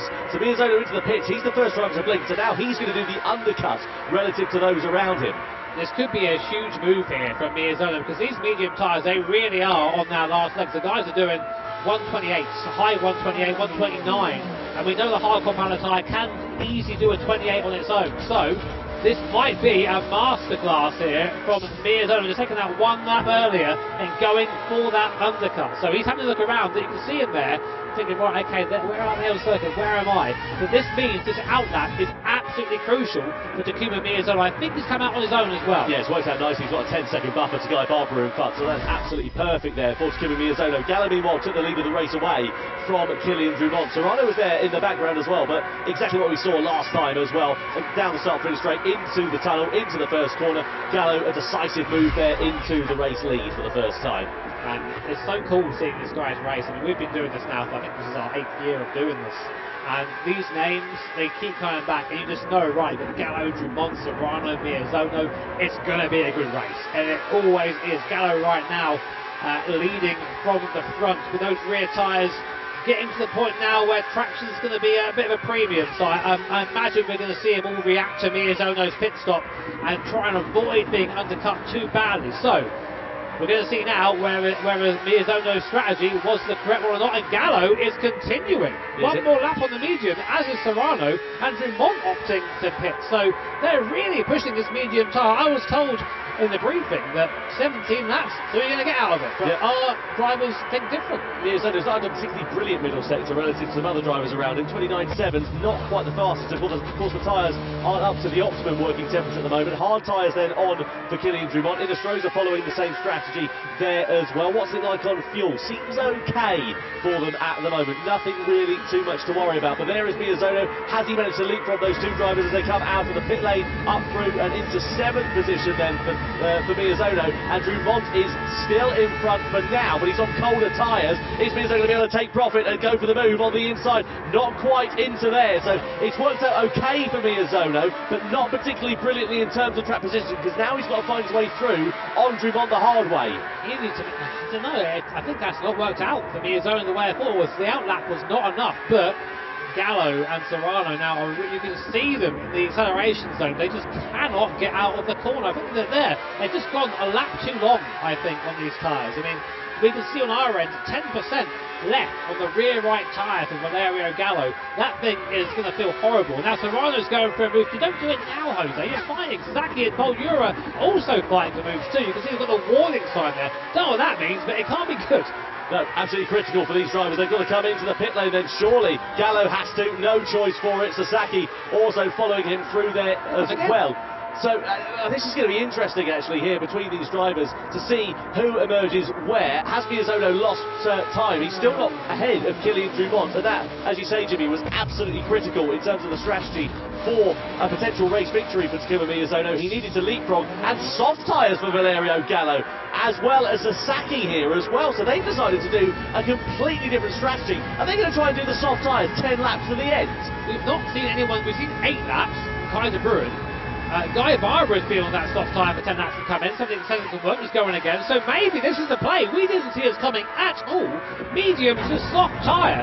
So right now, Gallo is going to be able to drive right by these guys and just pull away and have a massive gap, and that might just be enough. For Serrano and Ura, even better, because they have got an advantage over these drivers, and they have got 1 lap fewer to do when they come in, because surely it's got to be at the end of this lap. So it's critical now for Valerio Gallo to get track position ahead of Miyazono, and look at how much grip he's got ahead of the Japanese driver at the moment. Through the right, how do we go? Out of the hairpin, great attraction, track position on the inside. Surely he's going to dive his way through and into 4th. He does, so Gallo's up ahead. Now his next target is Kylian Drumont. It has to do it, has to make these moves count now. Does Gallo? Sasaki's got on the same strategy as well on that soft compounder tyre. They need to get through very quickly, and now the threat for Serrano and Ura isn't going to be Drumont and Miyazono, it's going to be Gallo and Sasaki. But can they make this tyre last year? So in comes Serrano and Ura, surely also going to go for that soft compounder tyre. They've seen it can work. I really did not see this one coming from these guys. Gallo there just trying everything to get by Drumont. Yep, as we've seen Serrano and Ura on the soft tyre, but where do they come out in relation to this pack? This is going to be super important for this race. Well, not only have they ripped up the rule book, they've also rewritten it as we come down the start-finish straight then here. So where does Serrano and Ura emerge as they come out of the pit lane? They're behind! So it's Gallo versus Drumont, and Gallo leads on the soft compounder tyre, and now surely he's going to pull away from Drumont. What about Sasaki as well? Can he join into the party? He's now in front of Miyazono, but it bottlenecks up through this series of corners. No way through for Sasaki on Drumont through here. He's going to have to wait for the circuit to open up, use the great attraction on the exit of the corner, and challenge Drumont for 2nd place if he's going to have any hope of challenging for the victory on this one against Gallo. To the inside goes Sasaki, and to 2nd place as well. So Gallo now needs to take the best care of his tyres possible. I just don't know if this is going to be doable on that soft compounder tyre. But you know what? What I like is he tried it anyway, as has Sasaki. These guys have got to be clever though. But it's the drivers behind, Serrano and Ura, that are in the penalties. They've got 1 lap fewer to do on the soft compounder tyre. They've got 0.6 of a second of a gap to make up to Miyazono and Drumont, who should be relatively easy pickings. Keep an eye out for the 2 Spaniards. Can they bring themselves right into contention in the closing 8 laps of this race? They need to get ahead of Miyazono and Drumont as quick as they possibly can. I really think this is going to come down to the last lap or 2 here. Serrano making that big move, and Miyazono has to do it. Up the inside goes Serrano, now rocking onto the back of Kylian Drumont. The Spanish cars flying together in formation, cutting through the field. There goes Serrano up into P3 now, and in pursuit of Sasaki and Gallo. Paul Ura is going to use the slipstream, follow him through. They both go through. Oh my God, contact at over 200 miles an hour, but they all somehow manage to keep pointing the right way. And Paul Ura slots into 4th position behind Jose Serrano. And just like that, the battle for the lead is back on again. Serrano versus Ura, then they need to work together here to close up onto the back of Sasaki. 0.6 of a second, the deficit between Sasaki and Serrano at this point. 1 lap newer tyres between them as well. Is that going to be the difference between winning this race, or is it going to be a battle for the podium? My maths say that those rear tyres from Gallo and Sasaki will not last. I don't think they're going to get those to the end. And as you say, Serrano and Ura, who just waited that extra lap, that might be the difference between victory and defeat here in the first round of the Nations Cup. A reminder, top 6 get points here, of course, but when you're fighting for the win, you don't care about getting a point in the 5th or 6th. You care about being on that top step of that podium, and it's going to take some wrestling away from Valerio Gallo, I can tell you that now. Working out quite nicely here for Labusle. He's right on the back of Miyazono. Meanwhile, Serrano looking for a way through, and Sasaki, who parks the car on the apex of the corner. These two both on the soft compounds of tyres, to remind you, but Sasaki's 1 lap older. Just to finish the thoughts on Labusle, he's closing up to the back of Miyazono, might be able to snatch a point off of the Japanese driver. He's on the quick compound of tyre and has gone for the one-stop strategy. Sasaki to the inside then of Gallo at the start of lap 23 and to the race lead. There you go then. So people making the move early, and you have to wonder, is them squabbling going to be the way? So by my maths, it's about 8 or 9% of the lap. You take out the rear tyre around here, and Gallo and Sasaki have to do 10 laps. So yeah, not easy at all there for them. Let's have a look here at Jura in the slipstream. So down into the first corner. This is Jura's move on the inside there with Vermont. It was so close between them. And as you said, Jimmy, how on earth they managed to exit the corners in the same positions that they entered, and indeed in the same direction that they entered, was remarkable. Easy peasy. No, don't want a day's work, these guys. So right now, Gallo actually starting to fall off the back of Sasaki a little bit. Sasaki's trying to pull the pin here, isn't he? He's got to do this if he's going to try and challenge for the victory, because if he starts squabbling with the likes of Gallo, it's going to bring Serrano and Jura right back into play. Sasaki needs the lap of his life to build out enough of a buffer so that when those rear tyres fall off a cliff, he's got enough in his pocket to hold on to that race lead. But look at the difference already in terms of the lap times. I know the top two were squabbling with one another last time around, but 25 compared to 26s and early 27s is a fortnight in these cars. I just don't think Gallo's got the ultimate pace right now. I mean, like, he's in the tow right here. Serrano opting to stay out the tow and have a bit more of a slingshot, I think. Right, here we go. So we're on the tow. Gallo on Sasaki. Serrano we're on board with right now. Paul Jura, you can't see, is just behind us in the circuit. Snaking through here. I'm going to say what they are. Serrano, I think he thought about it for a second there, maybe, and thought, no, I can wait, I can afford to wait. My tyres are in much better nick than the guys in front of me. No point me rushing. So Sasaki it is that still leads then, 0.3 of a second to the good of Valerio Gallo and Serrano, as well as Paul Jura. Miyazono, meanwhile, still in front of now De Bruyne, who is in front in turn of Laboutle. So Laboutle must have had a moment last time around, because he was right on the rear bumper of Miyazono at one point. Not quite sure what has happened to the Frenchman there, but either way, he's now dropped some 3 seconds off the back of that final points pay position. Just a reminder, points all the way down to 6th place, and these 12 drivers that are here in London will also be going through into Berlin. They'll be here for the rest of the season, so all these points are absolutely critical in the Nations Cup as they come through into this left-handed hairpin. It's hard to fall the sword, this one, isn't it? Yeah, I mean, something's going to give at some point, and it's going to be just explosive, I think is the best term for it.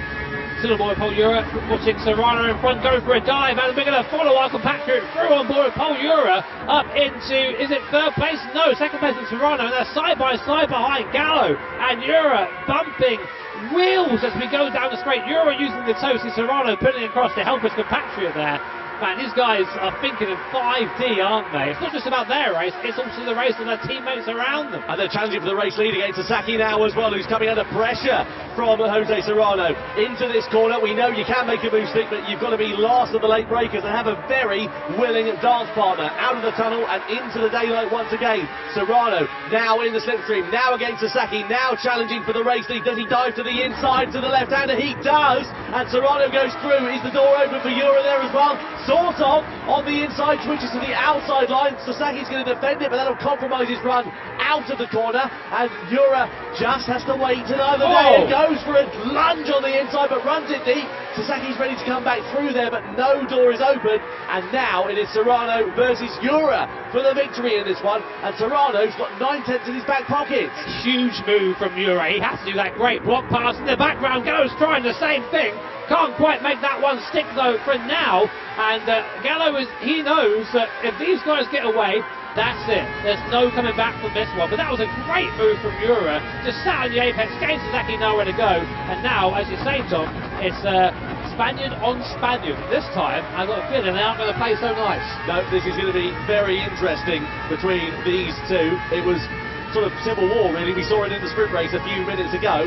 Are we going to see the same stakes, though, here in the grand final? You would imagine it is going to be a much closer affair, and I would imagine a much more aggressive affair, because points mean prizes, and every point matters, even in the opening round of the season. The question is, though, who's going to get the final podium place here between Sasaki and Gallo, because it is pretty even Stevens between these two in terms of pace right now.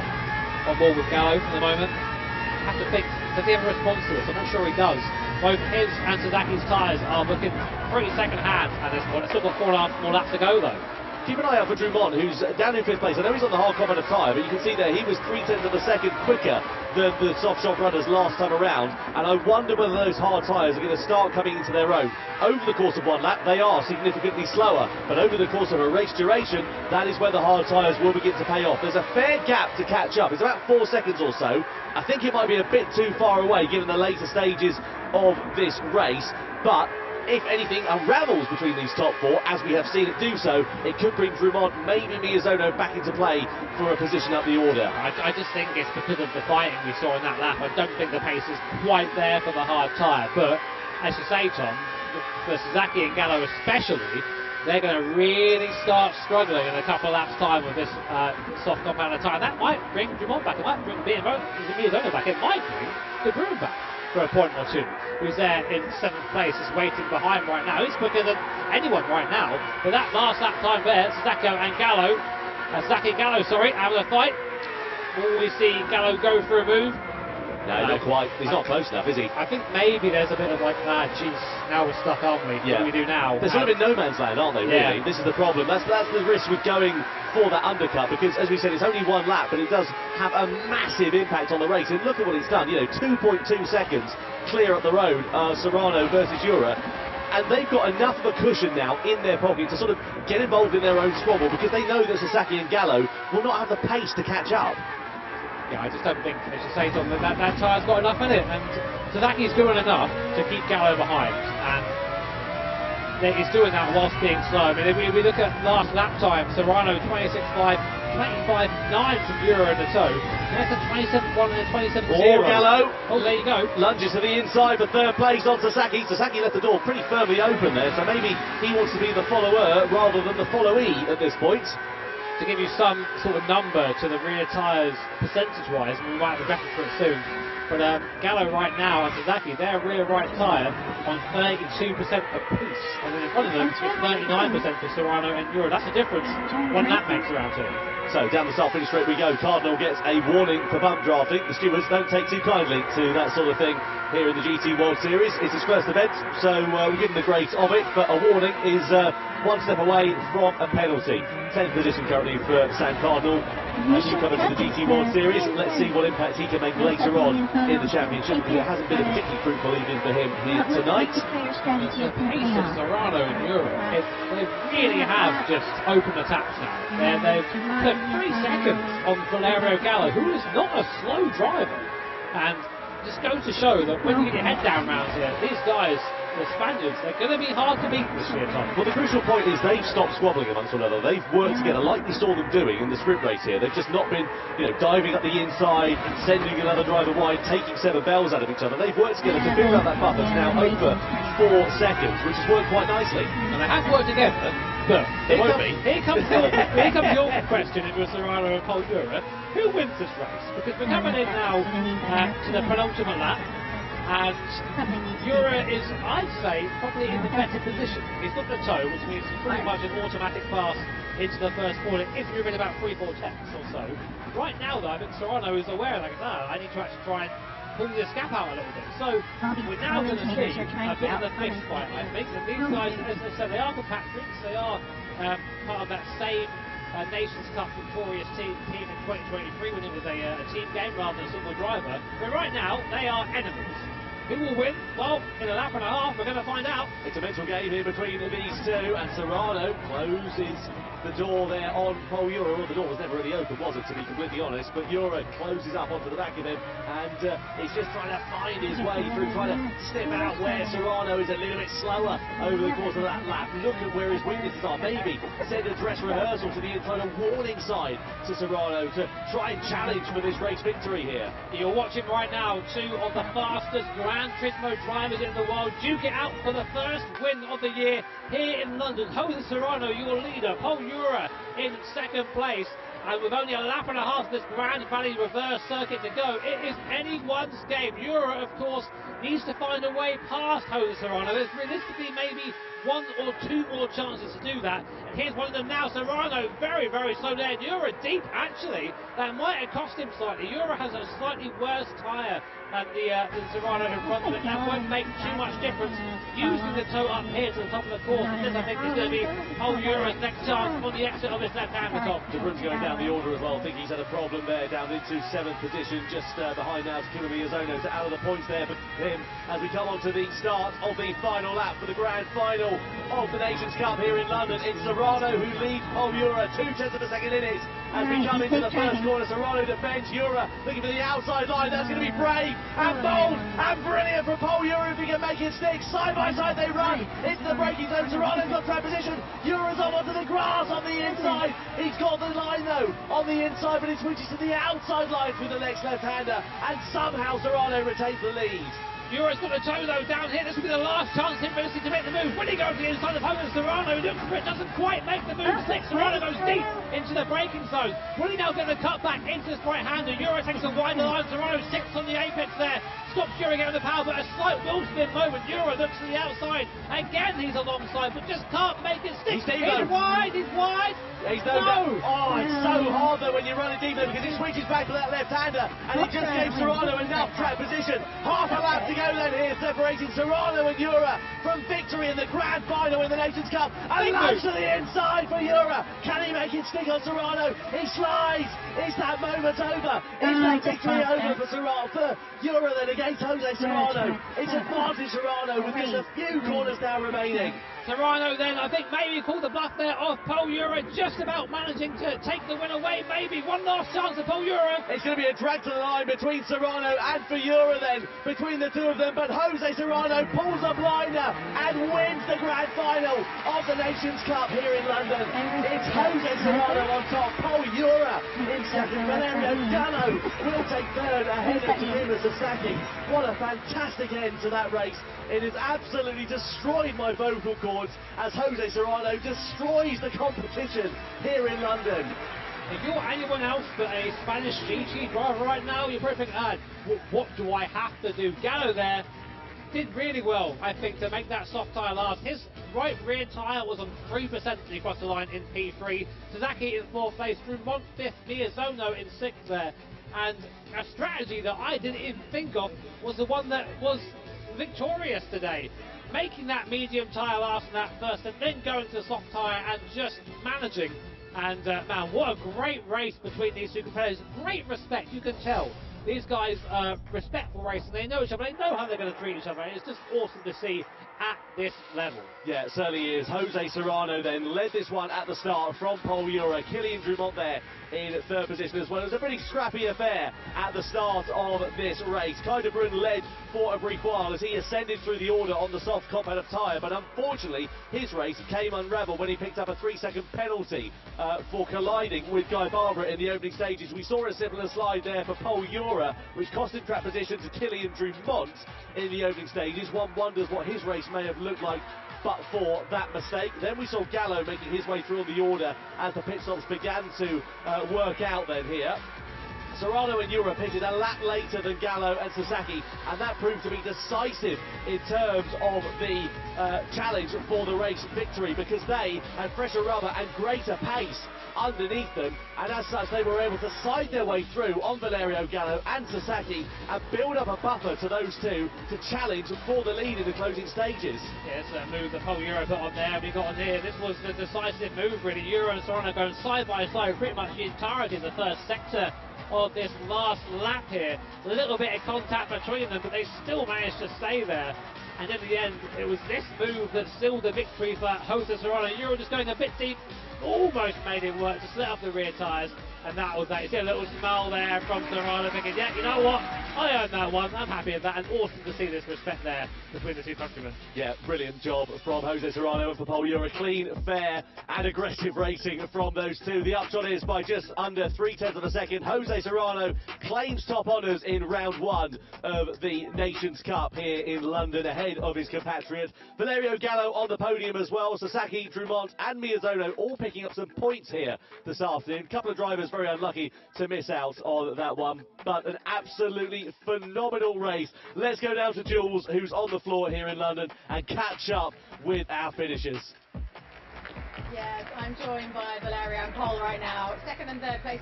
Valerio, talk us through your strategy on that, because it was an interesting one. I don't know. just play it by ear. Just turn up, drive real fast. Nah, for real. I think that I played clean today, and that was my main goal. And I know for myself I have a limit with this car, especially. So I'm okay with that. I'm also happy for Paul and Jose. They did an amazing job. Also, you know, extending the medium stint. Actually, it was a mystery because we went so long for the medium stint that we didn't know if we would actually make it. And yeah, we were the same. I'm very happy anyway, and I want to congratulate to everyone. It was an amazing racing. It was a good race, right? I mean, that was pretty intense. So, Paul, it came down to like the final few laps. That was, okay, so you're waiting, you're biding your time. What were you kind of thinking, like, how nerve-wracking was that? Because it was pretty nerve-wracking to watch. Well, in the first team we were like 6 or 7 guys with the mediums, including Valerio. And, so I started to push, you know, trying to break the group, but it was impossible with the slipstream. And then on lap 10, I realized I had to save my tires if I wanted to get to the soft. I had to save tires. So I dropped back to the group. I started to save my tires, and then I saw them pitting for hards at 18, 19, and I thought the same as Jose, like until 20, not pitting because the softs only lasts for 10 laps, and it actually worked out very well. It did work out very well, but those are a spicy last couple of laps. That was an incredible race. Let's thank them both. They did incredibly well, as did all the drivers. Let's chuck it back now to Tom and Jimmy for points.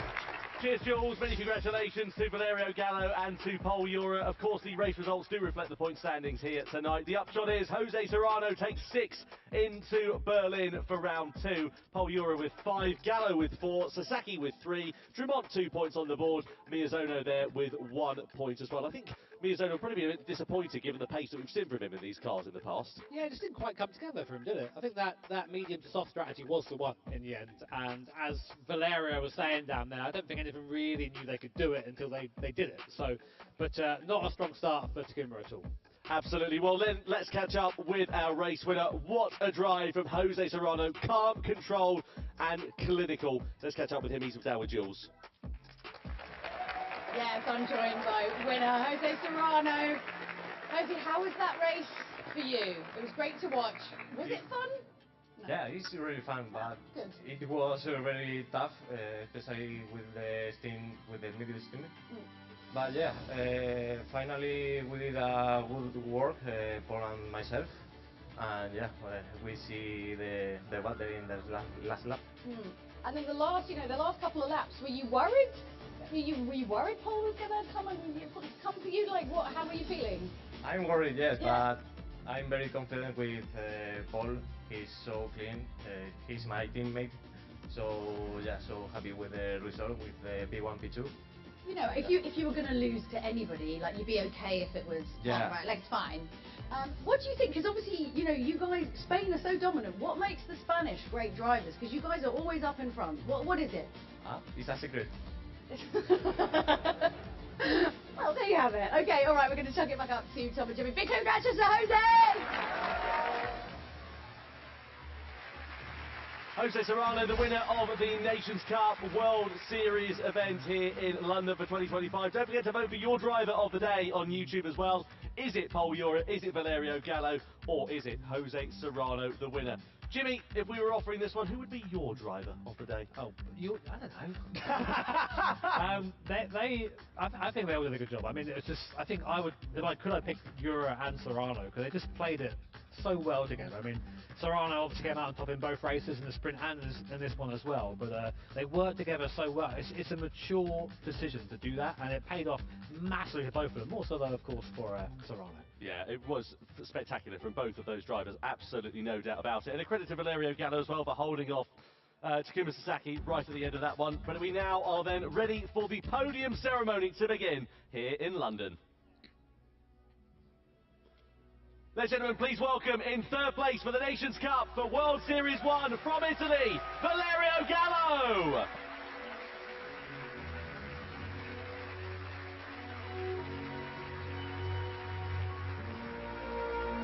Great drive from Valerio Gallo onto the podium for the first time this season.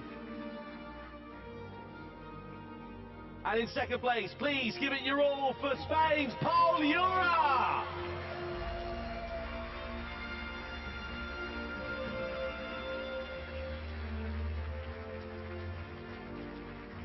And the winner of the opening event of the Gran Turismo World Series Nations Cup in 2025 from Spain, Jose Serrano!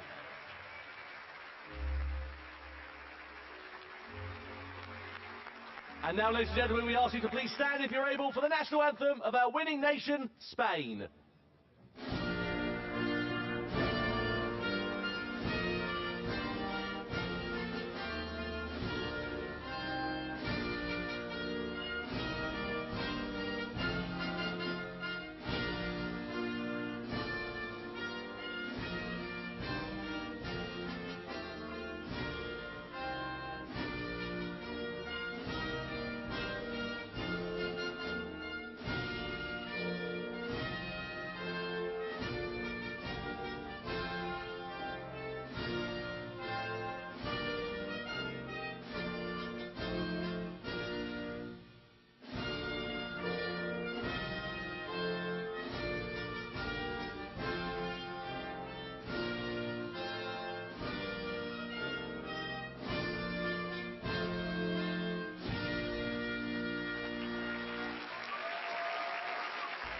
Well, the national anthem of Spain plays out for our winning nation here tonight for Jose Serrano. And now time for the trophies to be presented. The Senior Director of Publishing for PlayStation, Tim Hodges, will award the third place trophy as he makes his way onto the stage here in London. Shakes the hands of our top 3 competitors. And the third place trophy is awarded to Italy's Valerio Gallo.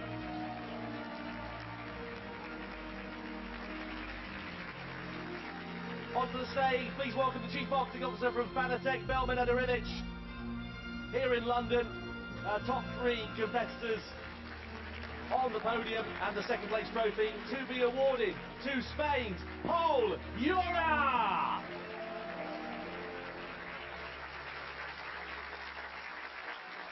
And finally, please welcome the Gran Turismo series producer, Kazunori Yamauchi, onto the stage here in London. And he will present the winner's trophy to none other than Spain's Jose Serrano!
Well, there you have it. Yes, round 1 of our Nations Cup. One and done. One and done. That was amazing. What some incredible racing. Spanish dominance. Once again, Jimmy. I'm not really surprised, to be honest. These guys had it sewn up from a sprint race, it seems. I think they came with a strategy and then they just executed it. And that was it. Super Spaniards, can't fault them actually. Brilliant drive from both of them, and great strategy play all the way through that race. And then we knew the gloves were going to come off right at the end of that one, but it was clean, it was fair, it was respectful, it was brilliant. Love that. And well, it's been some amazing racing. Don't forget, of course, round 2 in Berlin and round 3 in Los Angeles. Tickets are on sale now, so if you're watching from somewhere around the world, maybe it's not too far, maybe it is far, you should just come, because it's been a good day, right, guys? See? There you go. Fully recommended from a London crowd. And we are quite snobby about how we spend our time because we have all the options, okay? We have all of them. Are you excited for Berlin? I mean, obviously. I mean, it's a shame it's in September. I don't want to go and do the next one now. We've got a little while to get ready for it, at least. Can't we have a little one in between? Where can we go? Just a mini. at home? Yeah, exactly. A little mini Online. break or something. Why not? We'll go away together. It's been a cracker, hasn't it? You can't fault the racing hits like Manufacturers Cup, Nations Cup. Perfect. Well, it's now time to say goodbye. Thank you so much to everyone from London for joining us. It's been wonderful. This has been round one of the Nations Cup. We will see you next in Berlin. Bye.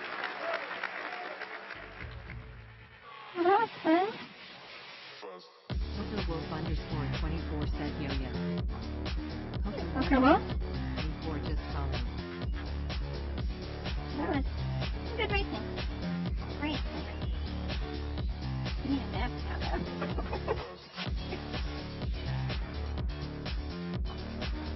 Code.cast11.event_format.tts.which_message.attachment.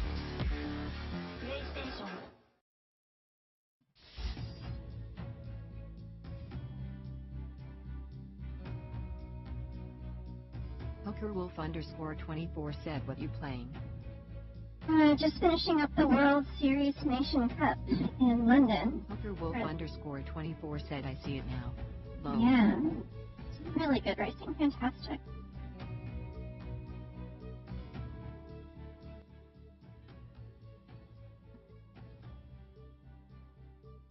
Hold on. I gotta run. I'll be right back.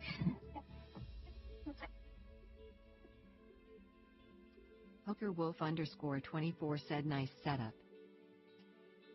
Thank you. I'm very thankful, appreciative for this. It's a lot of fun. If I can just get out. Super comfy, but okay. Hooker Wolf underscore 24 said, well now.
said okay, I think I need a nap and race later on. X-Driver 69X said okay, I think I need a nap and race later on.